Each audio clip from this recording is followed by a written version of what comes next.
আজকের এই রায়ের জন্য আমরা সর্বপ্রথম আল্লাহর শুকরিয়া আদায় করছি, আলহামদুলিল্লাহ।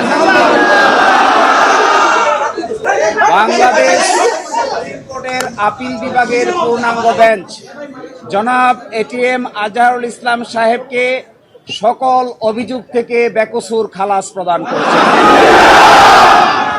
আজকে থেকে, এখন থেকে জামায়াতে ইসলামীর সাবেক ভারপ্রাপ্ত সেক্রেটারি জেনারেল জনাব ATM Azharul Islam is an innocent man.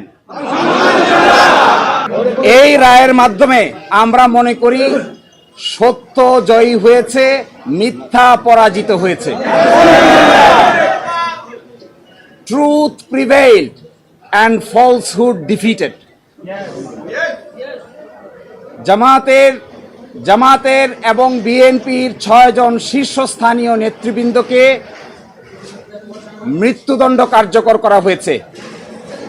5 জন, অন্ততপক্ষে 5 জন জেলেই কারাবরণ করেছেন, জেলেই মৃত্যুবরণ করেছেন। দুনিয়ার ইতিহাসে এটা নজিরবিহীন নির্যাতনের শামিল।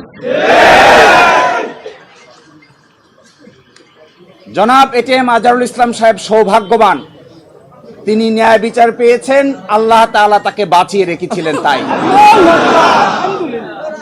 আমরা এটাও মনে করি এই রায়ের মাধ্যমে সিন্ডিকেটেড ইনজাস্টিসের অবসান হয়েছে। অতীতের রায়ে বাংলাদেশ সহ এই ভারতীয় সাবকন্টিনেন্টের ক্রিমিনাল বিচার ব্যবস্থার পদ্ধতি চেঞ্জ করে দেওয়া হয়েছিল, এটা ছিল সবচাইতে বড় ভুল। আরো বলেছেন, আদালতের সামনে উপস্থাপিত সাক্ষ্য প্রমাণ অ্যাসেসমেন্ট করা ছাড়াই জনাব এটিএম আজহারুল ইসলাম সাহেবকে ফাঁসি দেওয়া হয়েছিল।